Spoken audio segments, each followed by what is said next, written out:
Welcome and thank you for joining me here for another time of Foundation with Steve T. I am your host and servant Steve T, and I'm here to ask you just one question. What do you build your life on? What is the foundation for your life? And is it one that holds up, or is it one that falls down? That's really what we look at, and we look at here from a variety of sources. We look at news stories, we look at other things coming up, but it's really to help us develop that foundation. And is it a solid foundation? So today, we got a lot to cover. I got to dial down the music a little bit here. We got a lot to cover. I'll tell you where we're going to go today. Today, we're going to have a theme to the episode today.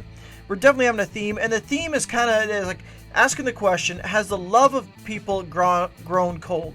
That's really what it is. Has people's love grown cold? Have we changed the way we go towards one another? And I think you're going to see this. We're going to look at a couple of news stories. One I'm calling second-class citizens. Are we developing a world with second-class citizens? And then the other one, kind of a funny one up. It's titled, and I didn't give it the title, this is what it's called, The Booty Bandit. You heard that right, The Booty Bandit. And we'll see what that's all about. But remember, it's on that theme, love grown cold. And then we'll take a commercial break, and then we're going to come back. We're going to deal with something from Relevant Magazine. We're going to be talking about deconstruction. What does that mean? What is it about? And it's not just about building materials. So deconstruction. We'll come on back. We'll finish the day off. But let's kind of get into it. We're going to jump into our news story here. And our very first news story. But if we're going to do news, we need our news music. Let's pull that up. So we got to have our news going. There we go. All right, our news story is coming once again out of Canada. And it's from the National Post. The headline is this: more than 1 in 4 Canadians supports jail time for those for the unvaccinated, the poll finds. In the Maru poll, 27% of respondents say it would be okay to jail the unvaccinated for up to 5 days, to throw them in jail. That's what it's talking about. Now, I want to tell you what this isn't, what this is not about. This is not going to be about vaccines per se. This isn't about do the vaccines work. That's not what this is about. That's not what I'm concerned about in this. You remember, that's beyond the scope of what I want to talk about. I do have some expertise in that area, but it's not about the vaccine. It's about that news story that says that in Canada, 27% of the respondents to this poll said they would be okay with throwing somebody in jail. I don't think they understand what that means. You don't just throw somebody in jail. When somebody gets thrown in jail, you end up with a criminal record. If you have a criminal record, then you're going to have a hard time getting employment, because then you got to go through a process to try to get that removed, the record removed. But they're in favor of this. This is the National Post that they did this. I'm not saying the National Post is good or not. This came out not too long ago. But they're in favor of this. Now, we've lived in a society, no matter where you go in the world right now, different countries have different restrictions on people who they would classify as unvaccinated. And so that's what you have. And Canada's made news in a variety of ways. I tried to decide which way I was going to go with this story, which news article to use. Canada's made the world news. And when you make the world news, a lot of times it's not a good thing. But they made it because of one of the provinces in especially. That would be the province of Quebec. Now, Quebec making national headlines in Canada is not actually that strange. That happens actually quite a bit. Quebec's kind of its own culture. If you want, I won't say Canadian culture, they're their own culture. They've got kind of their own rules, their own laws. But they made news because they have adapted this idea that they're going to give a health tax on the unvaccinated. That's what they're doing. So you kind of have these extremes going on in our society. And this is where I'm asking the question, has the love of people grown cold? You've got the extremes where some are like, hey, just the unvaccinated, like everybody else, just leave them alone. Then you got some like, oh, unvaccinated can't go certain places. Like where I am at, if you're not vaccinated, you can't go out to theaters. You can't partake in public life. You can't go out to restaurants. Clubs, gyms, that kind of thing. Even to the point that there are churches have done it. There are churches in the area that I know of that have stated that unless you're vaccinated, you can't even attend. And so you got that aspect to it, where they're like, hey, if you're not vaccinated, you can't attend certain functions. Then you've got, as I said, you got where Quebec's going, and they're not the only one. I'll cover the other ones that are doing this too. I'm just using with what's around me, where they're going to say, hey, we're going to start penalizing you. We're going to hit you in the finances if you don't get vaccinated. Now, Quebec has also made it illegal to go to the liquor store without being vaccinated. And where I'm at in New Brunswick here, they're thinking about doing that too. Or the cannabis store. Yeah, you got to remember, in Canada, marijuana is perfectly legal as a recreational drug. You can't even buy that legally from the government stores without being vaccinated, without showing your papers. So you got that kind of. Then you got the, as I said, you got the money the fining them. So you already can't partake in society. Now you're going to be fined in society, and then you've got this extreme over here, like I said, where they're polling people now saying, hey, if you're not vaccinated, we're okay with not just taking away some of the things that you enjoy. We're willing to throw you in prison and give you a criminal record over this until you relent. And it's gotten even further in places where a father lost custody because he wasn't vaccinated, or visitation rights because he wasn't vaccinated. And this is the kind of thing. And they've hit every aspect that if you're not vaccinated, you can't participate in life. Now, again, I'm not talking about the vaccinations. Do they work? Do they not work? I don't care right now. I'm concerned about this idea that we have created in our society, and I don't just mean our society here in Canada, the United States, I mean in the world, that we're creating a society where you can have second-class citizens. That's really what it is. That you've lived in this entire world, you've lived in your culture, you lived in your country for all this time, and then all of a sudden this vaccine comes out, which again, the definition of vaccine changed with this one, comes out, and if you're not willing to take it, well, then you can't participate anymore. There was a kind of a post that was going around social media around here. It's like, our heroes of 2 years ago are now our villains today. You said, well, who would that be? Well, our healthcare workers. They were working in front lines during the initial onslaught of COVID. They were working there, not vaxxed. But then all of a sudden, because some of them refused to take this shot, their job is taken away. And people are okay with this. Now, in their defense, their logic of it is they're making it unsafe. That's kind of the idea. Saying, hey, that they could spread it, they could pass it on, and nobody wants that to happen. And yeah, we take precautions about that. But at the same time, what have they now done, especially with this new variant, Omicron? You can't go anywhere if you don't know about it. But Omicron has proven to be very resilient against the vaccine when it comes to transmissibility. And so it doesn't really matter, to the point that in certain places, they're now calling back even people, healthcare workers who have COVID, calling them back to work because there's such a strain on it. And so the argument is that those who are unvaxxed, they're a strain on our system. That's really what it comes down to. To the point that if they're not going to participate, we're going to throw them in prison. We have created, and we are creating, a second-class citizen. Not just in Canada, not just the United States, not just Australia, although it's happening in Australia. It's happening, in essence, around the world.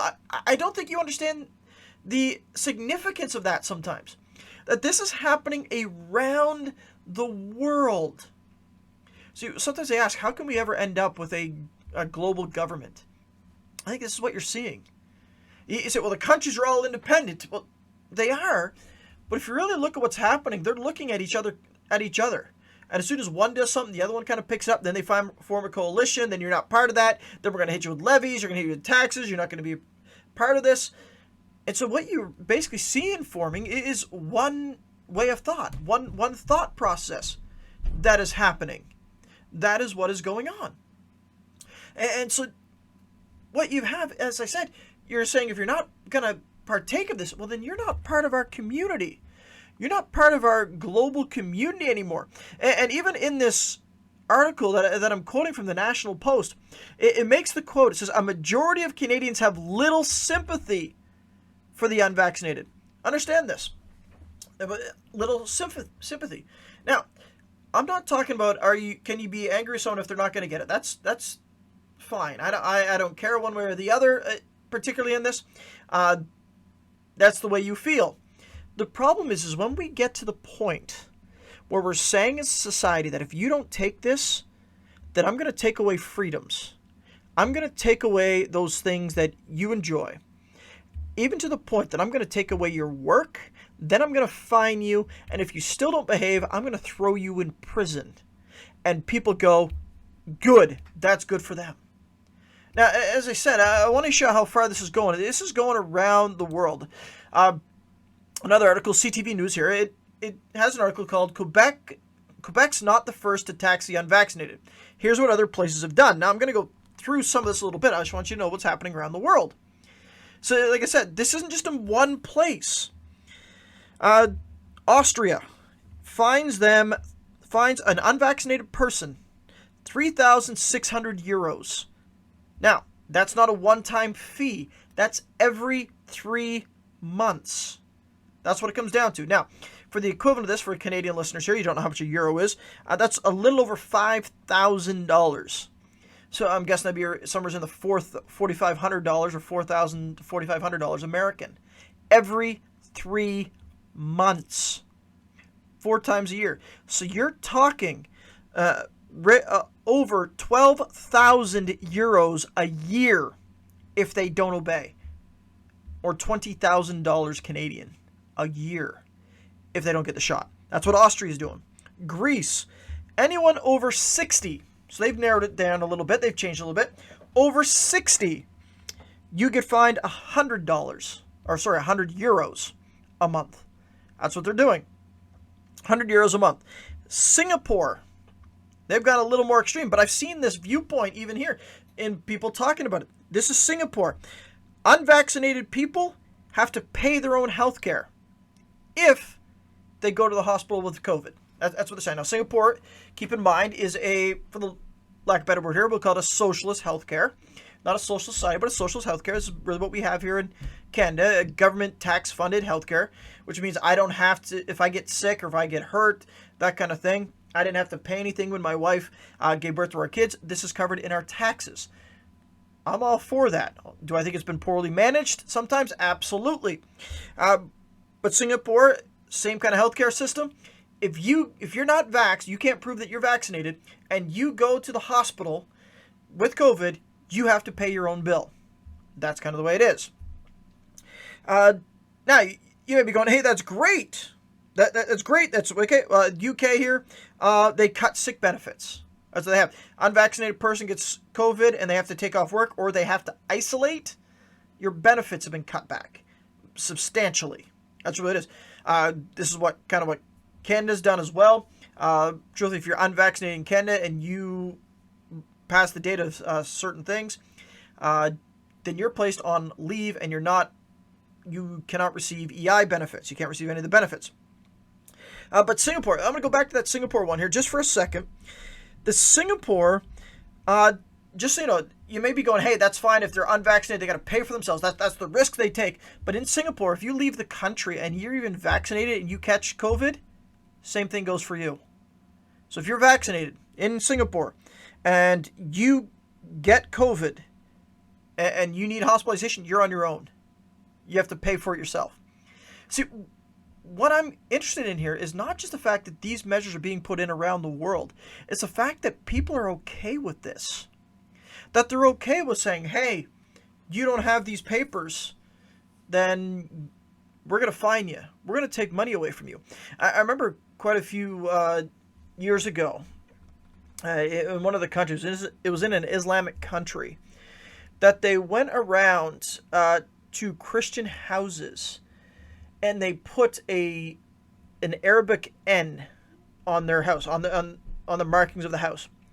And the reason they put an N there is it stood for Nazarene. These are followers of the Nazarene, of Jesus. And under Islam, they can fine people, under Sharia law, they can fine people for not following Islam. And you may go, that's not right. That's wrong. They can't do that. And you say, well, and I would ask you, well, why not? Why can't they do this? And you say, well, that violates human right. What human right? You say, well, the freedom of religion. Well, maybe. But in their society, religion's a choice. You don't want that fine, you just choose to convert. And that would be it. You say, well, am I making an extreme example? Well, of course I am. Because I want to show you where this goes. Then you run into the same problem of things. If you start saying that, hey, if you don't comply to these regulations and you don't get vaccinated, and so therefore you agree with, hey, if that's the risk they're taking, that's fine. And you have to pay for your own health care if you go in with COVID. Make that clear here. If you go in because of COVID, they say with COVID, that's an interesting deal right there, then you have to pay for your own health care. And you say that's okay, then how long before you start doing it to other things that are other choices? And you see, what it really comes down to is this idea that the love of people has grown cold. That we're saying, as long as you adhere to what I want, adhere to make me feel safe, therefore it's okay. That's kind of where this is going.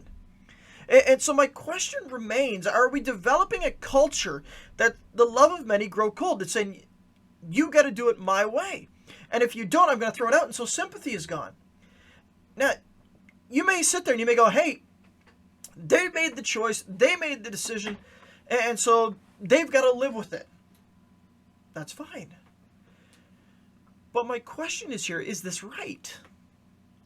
You see, obviously, I'm looking at the foundation that the world is offering, and this is what I'm hoping you do too. I'm not arguing, and I want to make this abundantly clear. I am not arguing one way or the other for the vaccination when it comes to COVID. I am not. I just want us to take a step back and look at what is happening to our culture, happening to the world around us, where they say, if you don't have this, you can't come here. If you can't show your papers here, you can't come here. If you don't take this, then you go to the hospital, then you've got to pay for it for yourself. To the extreme that if you don't do it, we're going to fine you. If you don't do this, then we're willing, and as I said, that article, 27% of the people surveyed said they're willing to throw the person in prison for 5 days, up to maximum 5 days, if they don't get it. And we're going, that's fine.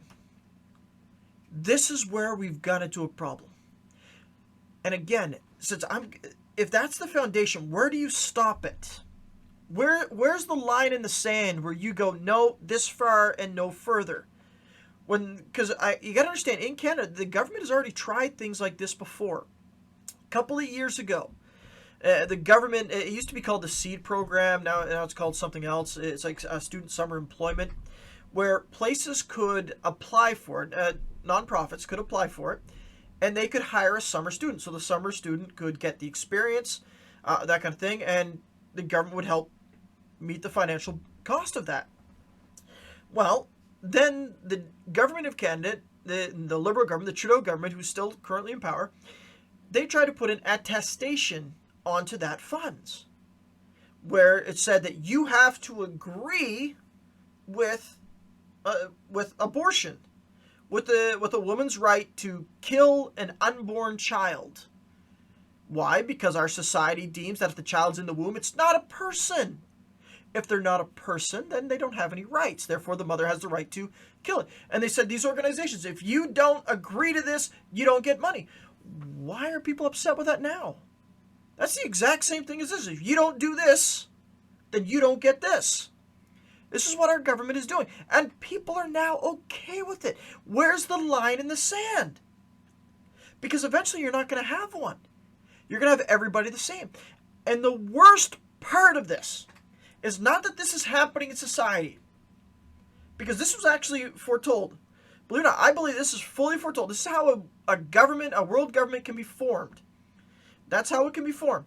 But it's the fact that those who bear the name of Christ are doing it as well.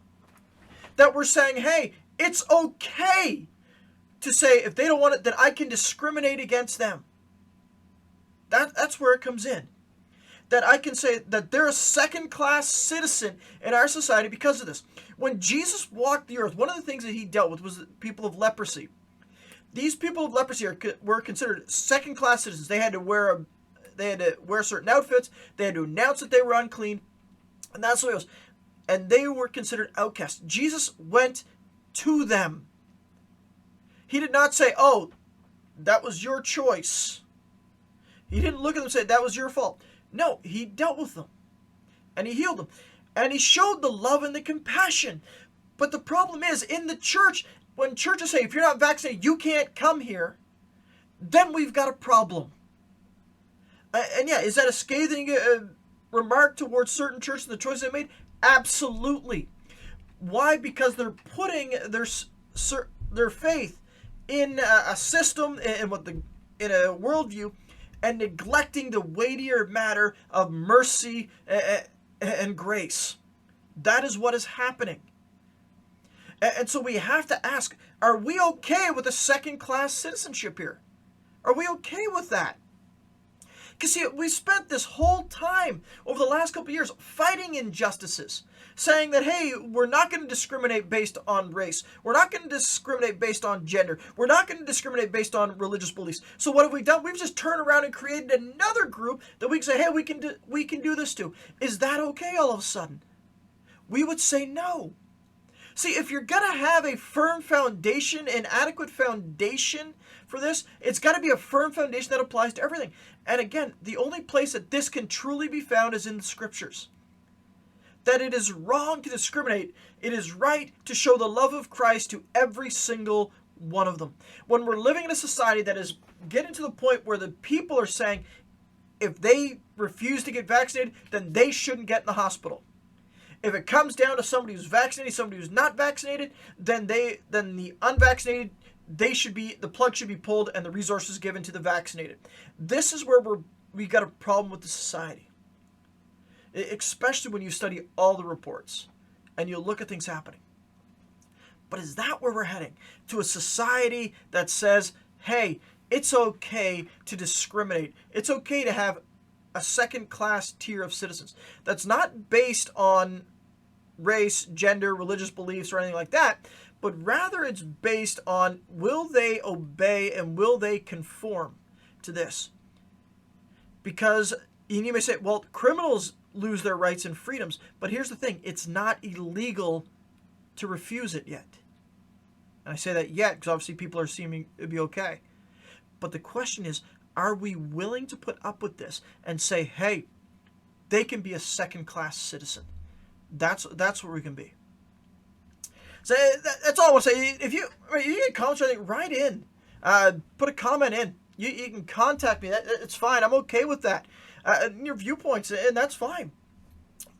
And again, I'm not talking about to choose to get the vaccine or not. I'm not talking about do the vaccines work or not. I'm not talking about any of that. I'm not pushing one way or the other.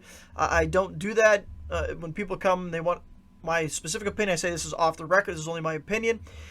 But what I'm talking about is, are we willing to accept a group of society that we're going to make a second-class citizen?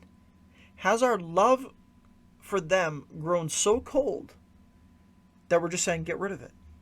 That's what we're doing. Or are we going to say, enough is enough? There's an idea of safety. I understand that. There's an idea of precautions. I'm okay with that. But when it comes to this idea that we're going to lock people up and say, hey, throw away the key, take away their visitation rights, take away their employment, and say until they decide to conform to our standards, they're not going to be part of society, I think we've got a problem. And this should not be acceptable at all. All right, let's move on to our second story. Got our second bit of news opening here. We got a second news story. This one, it seems kind of funny, but hey, well, we'll see how it goes. Let's go here. There it is. All right. Let's get rid of that before that comes in again. So our second news story is going to be called a woman dubbed the Booty Bandit. The Booty Bandit. That's what it's called. When I saw that article, this is why it kind of caught my eye. I thought it was funny. Oh, it really did. It caught my eye. That's why it was funny.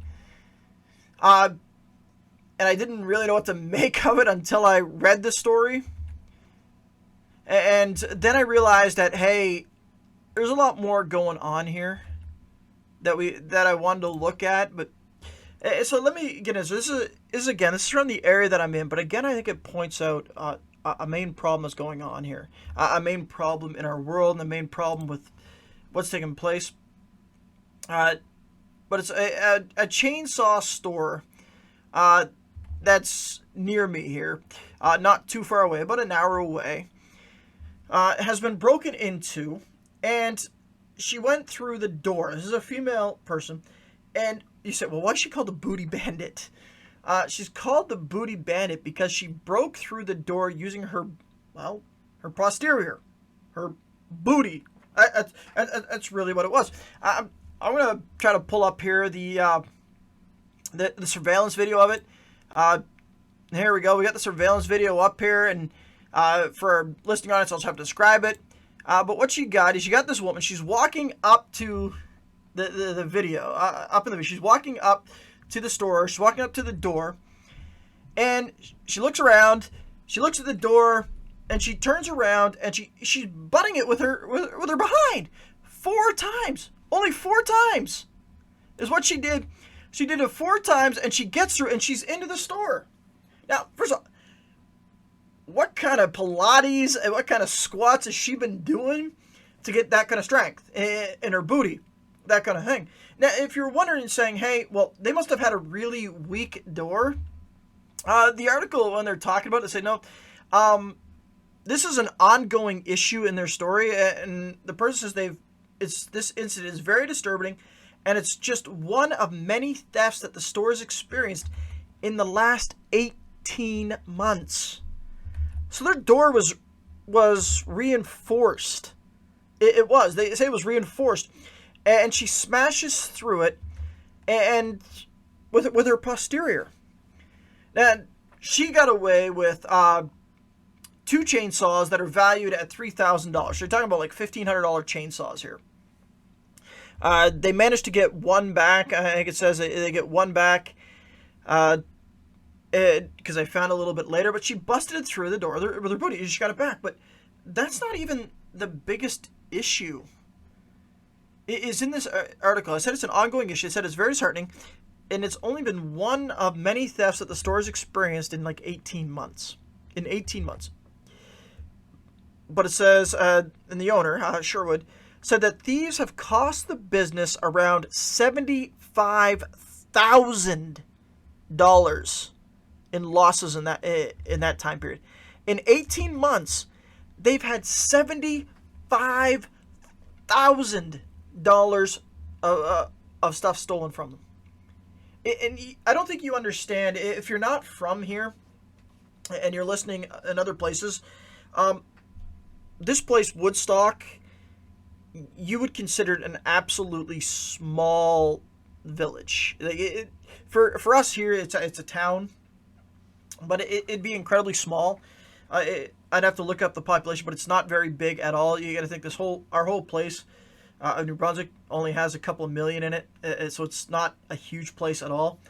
And so this is a very small place, and it's been robbed multiple times. And it says they've lost $75,000 in merchandise, and that doesn't even include the $60,000 that they've put in security upgrades. This is sad. This is an ongoing problem. Now, that's not even the worst of it. Now, they say that, hey, they don't know if the pandemic has made the stealing worse, or the drug crisis. That's another problem that's really big around here. Drugs have exploded. Well, why not? When you have a government of Canada which legalizes one drug in marijuana for recreational use, and they continually talk about legalizing small amounts of harder drugs. So very pro-drug here. And they say that the businesses claim most of these thefts through insurance, but their insurance bill has gone from $12,000 a year to $35,000 a year. That's the problem. That's not the worst part. You know what the worst part about this is? It is the next line. She said that means the company now has no other choice but to accept the thefts as business losses. As business losses. This is so regular. And the increase in their insurance has gone up so much. that it is rather them lose the merchandise than raise it. Because that means if their insurance has gone up that by over $23,000 a year, that the loss of $3,000 is now classified as a business loss. And people think that's fine. People think it's absolutely fine. Now, this isn't regulated just to the neck of the woods that I'm in. California has had this happen over and over and over again, where they said they're not going to pursue anything under, like, what was it, $950? I think is what it was. You had to steal more than $950 before you'd be persecuted. So people are walking. You can find the videos of this where people walk in with like garbage bags and they just load up and then they just walk out and nobody does anything. I think San Francisco's got a problem with it as well. This is happening everywhere. Why is it happening all over the place? Well, I'd argue again, it's because of this topic that the love of many has grown cold. That they just don't care. That's what it comes down to. They don't care. They're saying, hey, this is just the way it is, and now it's a business practice. That they can get it for nothing. Why? Because nobody thinks about anybody else anymore. They don't. Again, you say, well, what on earth is going on? What caused this? Was it caused by the pandemic? No, I would argue that the pandemic may have exasperated a little bit, but that's not what it's caused from. You see, since we live in a world with the foundation is everybody is good, everybody is nice, and we live in a society that says, hey, we got to look after one another. But the nature of a person, the Bible describes it very differently. The nature of a person is selfish, it's conceited, it is self-centered, it seeks its own pleasure. And it's never satisfied, which means it needs more and more and more. So what are you seeing take place? Are people saying, I want what I want and I'm going to get it no matter what. And they're becoming brazen like this. Like this Booty Bandit who smashes in a door with, well, what she's got. And steals with no second thoughts about it. This is why you see things happening across North America where the crime rate is going up, where theft is going up to the point that they're not even persecuting it anymore. Or sorry, not persecuting, prosecuting it anymore. They're just saying, well, it's just a business practice. It's a business loss now. This is why you have stores closing down, because they said they just can't keep up with it anymore. And it's because the love of everybody else has grown cold. They just don't care. And now it's not, is stealing wrong? It's only wrong if I get caught. It's only wrong if I don't get away with it. This isn't the way it is. This is what happens when you remove moralism, when you remove morals from our society. You don't teach them anymore. And you remove the foundation that has been built on, which is the foundation of Christ. When the 10 Commandments were said, thou shalt not steal. But you've removed this. You say, we don't need God. We don't need his ways. We don't need those who teach these ways. That is closed-minded. That is bigoted. That is judgmental. This is what you're seeing. That a small business in the middle of, for most people in the middle of nowhere, can suffer that much loss due to theft, and now they're just saying, hey, it's now recorded as a business loss. That is a sad commentary on our society. And this is what happens when you take away the foundation and you put it on a foundation of moral relativism. So I guarantee you, here's the problem. That woman who stole there, she's like, she says she worked just as hard for it. She put in the Pilates, she put in the squats, she put in the workout to get her posterior to that level that she could smash through the door and get those chainsaws. She had to carry those chainsaws out. She threw them in a vehicle and she took off. So she would say she worked for those. Now you can argue that, hey, that's not really working for that. You can argue she worked smarter. And she deemed what she did was right. Maybe she needed those chainsaws. You don't know. Maybe she needed the money. Is she going to pawn them off? She needed the money so she can feed her starving cats, feed the canaries, feed her fish, whatever. You don't know that. Who are you to judge? Well, here's the thing. The scriptures make it abundantly clear that stealing is wrong. And that is the foundation that we have to go on. Because any other foundation that says, hey, it's however you feel, then you can't tell this woman she's wrong. She was wrong for stealing it. And you got to say, hey, business, you got to accept it. That's just the dangers of doing business. You're on your own. So there you go. See, this is the problem. But the question again, has our love for others grown cold? Has it just increased as a love of self? I would argue yes, and this is not a surprise. It's not caused by COVID. This is caused by the hearts of men and women being turned away from God and turning to themselves. And this is exactly what the Bible said would happen and foretold what would happen. All right, we're going to take a commercial break to break this up a little bit. And then we're going to come back to an article on deconstructed. So you've deconstructed, now what? We're going to talk about what is deconstruction, and here's the problem of it, because it's something that is happening now. So let's take a commercial break, and then we'll be right on back. We'll come on back after that. So enjoy our commercial break. Yo, everyone. This here is old Obar coming to you from outside of Bethlehem. I travel long distance. Yo, everyone. This here is old Obar coming to you from outside of Bethlehem. I travel long distances all the time, so I need good camels for my trips. So that's the reason why I always shop at Zeke's. He has good camels that are reliable and enduring, and that's what old Obar needs for his long trips. I've been working in Bethlehem. Things are getting a little busy in there with this census that Caesar's called, and there's not many places to stay, and I'm afraid that some of the people might riot. So I'm going to have to get back into town and keep things under control in there. Just one thing I'd like you to remember, though, if you're a camel freak, it's best to talk to Zeke. So we'll catch you later. So long from Obar. Shop at Zeke's Camel Emporium for all your camel needs. All right, welcome back. That a little commercial break again. That's not a real commercial. It's just something to break things up. It's just kind of the way it is. Welcome on back and enjoy it. Unless there is a place called Zeke's Camel Emporium. If there is, great for them. They get free business, free advertisement, but I don't know where you get that from. Again, that's from our Christmas presentation we put on here this last year.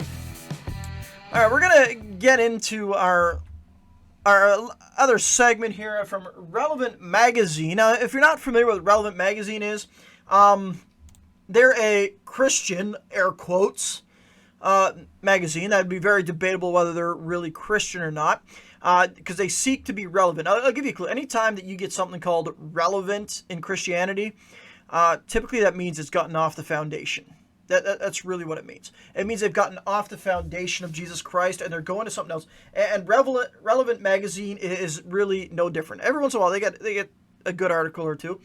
You can find them online if you want to look them up. I don't necessarily recommend it. I just looked there because I want to see where they're going.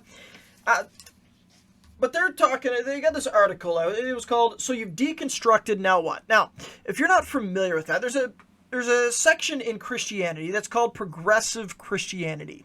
Progressive Christianity. I taught about this about a year ago to people here to understand what progressive Christianity is. And its whole theory is about deconstructing your faith. Deconstruct it. Now, you may not be totally familiar with that word, but you can understand what deconstruct means. If we've got a building or something, I say we need to deconstruct this building, well, then you go and you take the building down. I'll admit, one of the shows I used to watch quite a bit was Cutthroat Kitchen. Jet Tila was one of the judges there, and every once in a while they would have something up there. They say, well, I have a deconstructed whatever. And Jet Tila would say, it's like, yep, that's Cutthroat Kitchen's motto: when stuck, deconstruct. In other words, it's taken apart. That's what it means. So like a deconstructed sandwich would be a sandwich that's not put together. That's kind of the idea. Like if they ran into a challenge where they had to make tacos or something, and they couldn't do it because of the sabotages, so it's a deconstructed taco. In other words, it's multiple parts.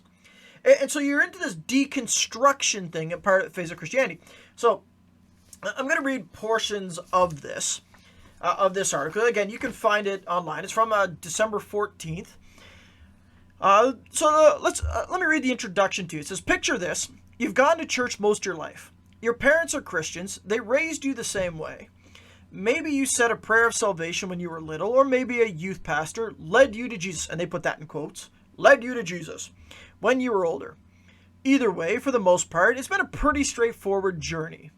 Pastors and other trusted Christians in your life told you what being a Christian meant, and you followed their lead. But now things are getting a little different.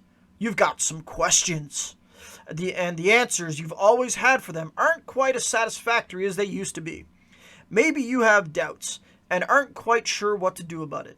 Maybe some parts of the Bible are giving you pause. Maybe you have strong disagreements with some of your fellow Christians' beliefs. Whatever it is, you feel like you're reaching a breaking point. Something has to change. Now, I'm going to stop there. That's not necessarily a bad thing. Now, I'm reading it in kind of an odd tone. That's my own choice. But there is a time when it comes in. I would say it's a pretty standard upbringing for people who grew up in the church. At least back when my childhood and around there. Your parents went to church, so they took you to church, which is fine. They raised you, and odds are, if the father, I'm going to argue this, that if the father and mother were together and they took you to church, there's about a 90, and the father's a Christian, there's about a 95% chance, that's actually the stats, and I can show you on those, 95% chance that you said a prayer of salvation, be it Sunday school, camp, whatever, that kind of thing. And so they said it's a pretty straightforward journey. And they said, and your pastors and other trusted Christians in your life told you what being a Christian meant. That's called discipleship. That should happen. You kind of follow their lead. Why? Because you're young. You're starting out. You don't know everything about it. So you're building. And so you're going on this journey. That's kind of what it's doing. That's the journey, the Christian journey. You put your faith in Christ. Well, what does this look like? Well, you look to those who've been in the faith for a little bit longer. You look to them. And so it says, now you've gotten a little older. You're seeing things a little differently. You've got some questions. That's nothing wrong with that. There's nothing wrong with questions. Questions are good. I encourage people to ask questions all the time. So what are the questions? So you got questions that answers you've always had for them aren't quite as satisfactory as they used to be. That's fine too. You're growing in your understanding. You want to know things a little more. There's nothing wrong with that. So you ask questions. This is, you've got doubts and you've developed doubts, and that's fine. That's a perfectly normal step in a Christian's journey. If you want to talk about doubts, look at John the Baptist, who started proclaiming, "Look, behold the Lamb of God who takes away the sin of the world." A little while later, he's in prison saying, "Hey, Jesus, are you really the one?" That's doubts. Nothing wrong with that. Doubts aren't a bad thing. Doubts can be a good thing. It's what you do with the doubts that are the problem. So there's parts of the Bible that give you pause. That's fine. That should happen. That should happen. There's some rough stuff in there. There's some things that should make us go, hey, whoa, hey. What do I do about that? Sometimes it has to do with the way we're living, and it's calling into question what we're living. Sometimes we've been taught something, and we read it, and we go, I don't know if that's actually right. And other times we're like, this is kind of a hard spot to understand. Let me ask some questions. And so we ask some questions. There's nothing wrong with that. And then it says maybe you've got a strong disagreement with some of your fellow Christians' beliefs. Again, nothing wrong with that. Look, I don't agree with everybody else who's a Christian. I don't. I've got some different views than some of the most prominent Christian leaders. They're on secondary issues. They really are. Some people, they're Calvinistic, where everything is foreordained, humanity's got no free will. I don't necessarily agree with that. I agree there is an aspect of free will that's done within the sovereignty of God. There are those who believe that all the gifts of the spirits have completely ceased, and you got the other side of the extreme. You got those who say all the gifts are in practice and they use them all the time. Again, there's nothing wrong with that, having those disagreements. Again, it's what do you do with it? There's nothing wrong with having questions. There's nothing wrong with having doubts. What do you do with it? Well, let's continue on. Let me show you where they're going to go wrong. And they're going to tell you what the crisis of faith is here. So he says, for many reading this, none of this is hypothetical. It's true. He says, sociologists, so the people who study society, tell us that 45% of Americans undergo some sort of spiritual shift in their lives. No doubt about it. They do. Now, understand what they're classifying as a shift. They say the shift can be minor, like adjusting a theological belief or church denomination. Okay, that's pretty general. That happens all the time. People change churches. They as they study, they're like, I don't know about this one. Then it's like, or it can be big, converting to a different religion, or even out of or into religious beliefs altogether. Now, here's the thing. They'll argue that 45% of Americans. Now, when does this usually happen? Right around university level.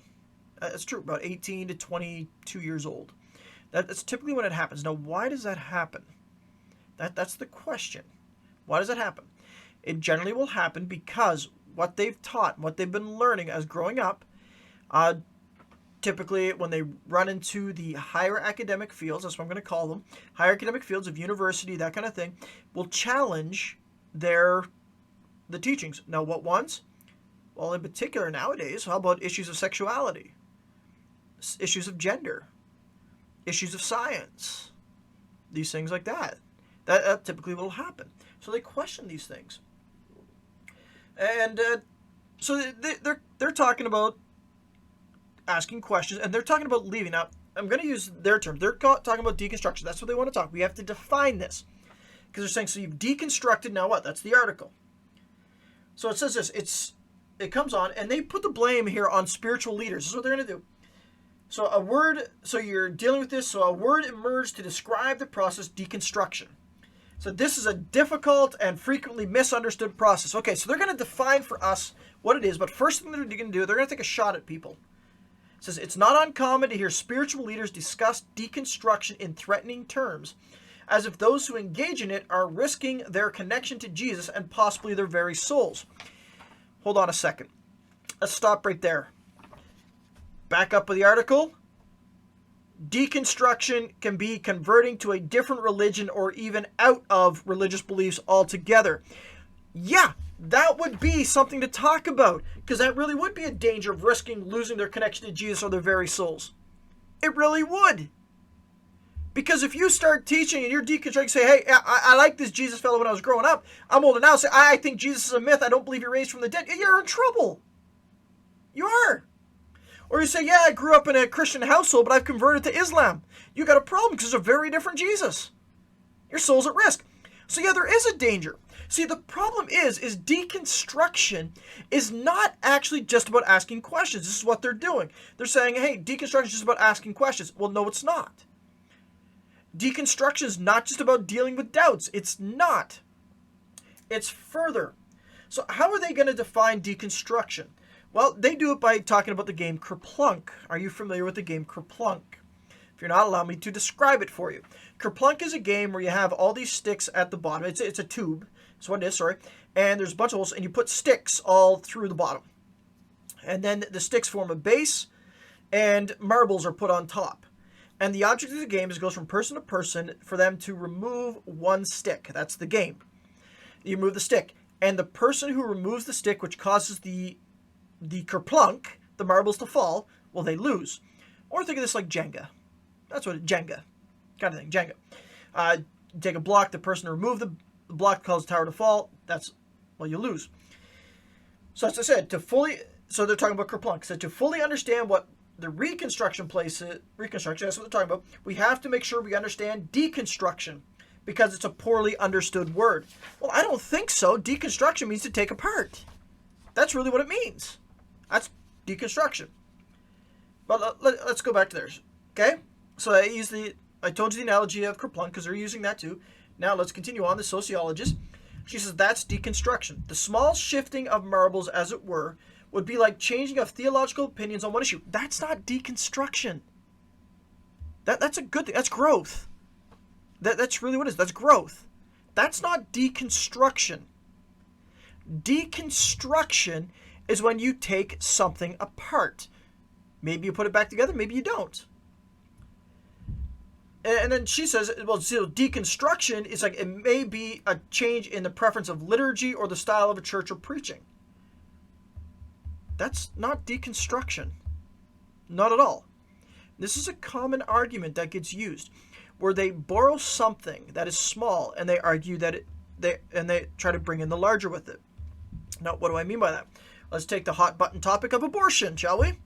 Always like talking about abortion. Why not? Who doesn't? That never causes any disagreements at all, does it? But typically, the argument comes like this. Are you against abortion? Well, absolutely, I'm against abortion. Well, are you against women's rights to choose? Well, to choose what? Oh, so you want women to have no rights, women not to vote, women to be back in the home, women not have jobs, that women should just be ownership of men. You agree with that? So, well, no. Well, then you like women's right to choose, therefore they choose abortion. So wait a minute, what just happened there? Or it's like, well, what about, and then they'll say, argue about abortion. Well, what about rape and incest? What about those issues? I remember listening to Ben Shapiro to have a discussion with a college student one time. He said, okay, he's like, can we do something here? And she said, what? It's like, can we take those very small minority of abortions, rape and incest, and sit them aside for a second and then agree that the rest would be wrong? And she's like, well, no. He's like, well, there's your problem.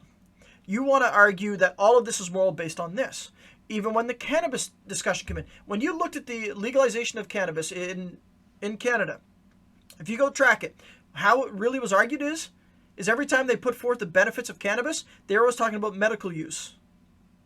Never once did they talk about just recreational, just medical use. Said, therefore, we should legalize it. What's the problem? See what they've done? They've taken one definition and then lumped the other thing in. This is what they're doing here. For deconstruction, they're saying, oh, it's just a change in preference of liturgy or style of church or preaching. They're saying that's not deconstruction at all. Coming to a conclusion on a theological matter where you're looking at it and saying, that's not deconstruction. This is growth. This is personal preference.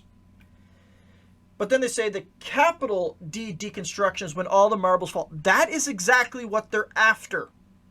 That is the deconstruction. And you understand, this is what Relevant Magazine is talking about. That is what they want. They want all of the marbles to fall. That's what they've done. And then they talk about where it really originally came from. It came from French philosopher Jacques Derrida, probably obliterated that, somebody will yell at me later, as a critique of Platonism. And then it says, but in recent years, it's been polarized by the likes of Father Richard Rohr to refer to a spiritual journey, a cultivation of religious beliefs. In this framework, most of us start our spiritual journey through a process of construction, where we build our spiritual worldview, usually with the beliefs handed down to us from authority figures. And then they talk about deconstructing that. And then it says, at that point, many enter a process of deconstruction. Well, no. See, what actually happens, and I remember having a discussion one time where I lived. My next door neighbors were Mennonite. I wasn't Mennonite. We had a discussion. They invited us over for a meal. We had a meal. And the husband, father, and I, we went to the other room. Our wives stayed at the table. Our kids were playing. And we get onto a discussion about raising children, myself and my neighbor. And he asked, well, what do I teach about, or what do I hold about children's beliefs? I said, we grow them up in the faith until the faith becomes their own. So we teach them about Jesus. We teach them about the Bible. We teach them about the history of it until they make faith in their own. And they would say that's construction, but what they would define that as is when the child makes the faith their own. Well, they're going to go undergo deconstruction.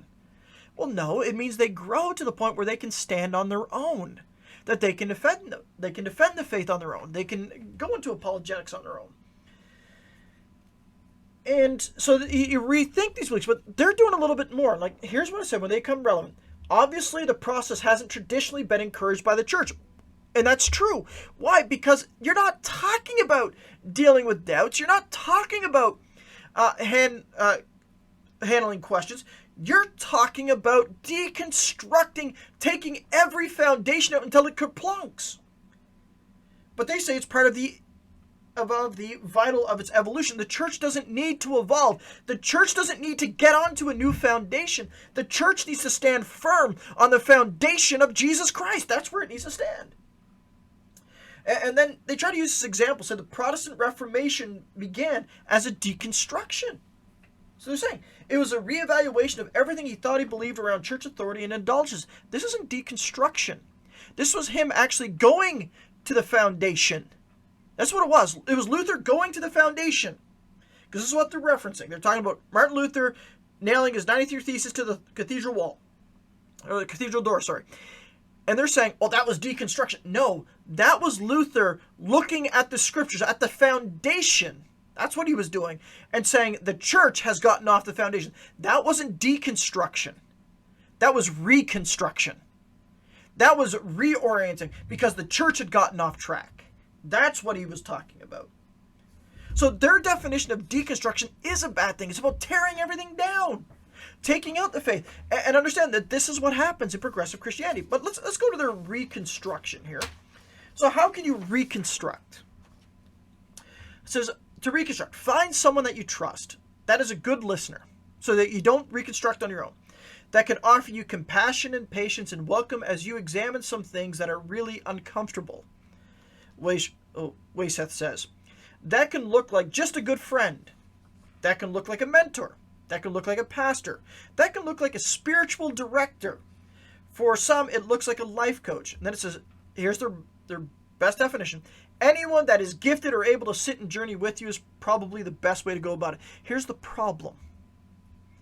They just turn it into a life coach or any spiritual director. What happens if they're not actually Christian? What happens if they can't deal with these issues? What happens if they can't handle the issues? Let's take, for example, a very real issue that a lot of people have. And they say everything has a beginning, so who created God? How do you handle that? How do you handle that God has no beginning? And yeah, this is a question. It's not the truth is, this isn't a deconstructive question. This is actually an honest question. I've had youth ask me this. I've had adults ask me this. It's a great question to ask. Well, where did God come from? I remember when I was a child, I asked this. And then it was just like God always was. It's like, okay, as a child, that's probably the best explanation I can get at that time. But as I grow in my understanding of what that means. What does it mean for the fact that time, space, and matter have a beginning? Anything that has a beginning is created.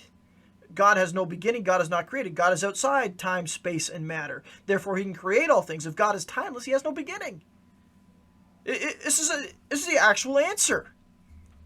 But you see, they would say, well, if that's the case, well, then that doesn't happen. This is what also happens with this is how they go about it, deconstruct. Well, we look around, miracles don't happen.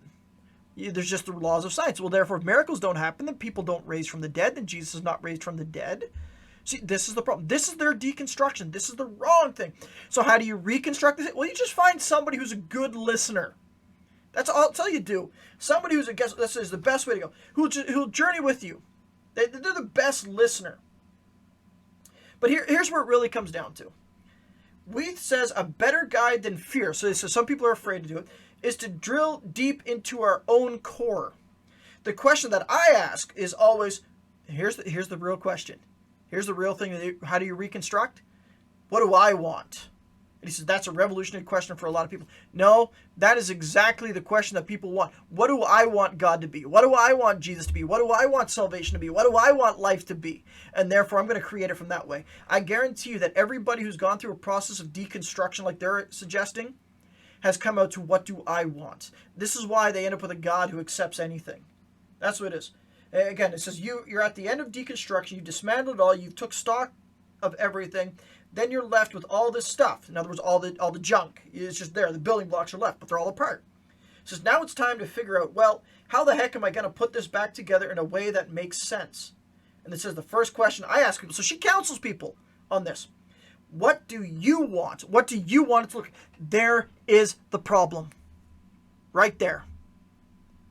That's the problem. And unfortunately, this is what a lot of people do. It's who do I want God to be? What do I want Christianity to be? What do I want to? And it says the question can feel pretty uncomfortable for a lot of Christians, since most of us have learned to distrust what we want. But Weiser says it's important to listen to the things God may have placed in our hearts. There's your problem right there. You see, you want to know the very first thing that they remove in the deconstruction? You want to know what that first stick is that they need to move, or that first block they need to get out of the way? The reliability of the scriptures. The reliability of the Bible. That's the very first thing that has to go. Why? Because what does the Bible say? It says the heart is deceptively wicked above all things. It's deceptively wicked. What the heart wants changes from day to day. Well, let's say it's like we got to listen to what God has placed in our heart, but my heart can lie. See, it's not about did God actually say this. It's what do I feel God saying? This is why I've run into people who said, oh yeah, God brought me and my wife together. You say, that doesn't sound so bad. Until you find out that, hey, they left their family. They were married before, and they left their spouse and their kids, and they married this other woman saying, God put us together. No, he didn't. But they're saying, that's what I feel. That's not right. It's because, again, the same person. It has to start with whatever God-given desires are in our heart and in our spirit and go from there. There's the problem. Again, start with yourself. This is a bad foundation. This is a horrible foundation. And then he says, we try so hard sometimes to hold really tightly to what we know that we never get the chance to see what else is out there. I wonder what is on the other side of that.